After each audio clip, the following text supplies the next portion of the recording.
Me ftesë të sekretarit amerikan të shtetit Marco Rubio, ministri i punëve të jashtme Timothy Mucunski, në Washington mori pjesë në konferencën ministrore kushtuar kërcënimeve nga rritja e terrorizmit politik.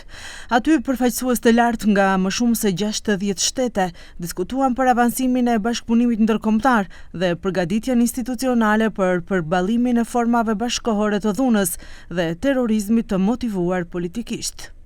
Kur dhuna përdoret për të heshtur fjalimin politik, për të friksuar funksionarët e zgjedhur dhe qytetarët, për sulme ndaj organeve të ndjekjes ose për ndikim mbi proceset demokratike, atëherë më nuk bëhet fjalë për një mosmarrëveshje të zakonshme politike, por për dhunë të organizuar politike, ndërsa në format e saj më të rënda edhe për terrorizëm.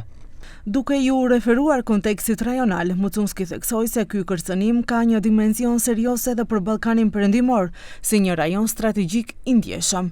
Rubio e hapi konferencën me vlerësime të gjëra për këtë çështje, duke theksuar se SBA-ja dhe pjesa më e madhe e botës gjatë dekadave të fundit kanë qenë të fokusuara vetëm te jashtëquajturi terrorizëm islamik.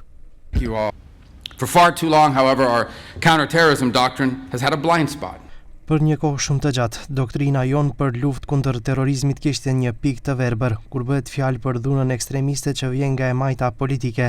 Edhe sot, vetë ideja se terrorizmi i së majtës ekstreme mund të paraqesë një kërcënim serioz, trajtohet si një mashtrim i së djathtës, ose edhe më keq, si një teori e rrezikshme fashiste konspirative. Kështu e shohin shumë njerëz në media, shumë në komunitetin akademik dhe universitete, si dhe shumë përfaqësues të institucioneve tona tradicionale.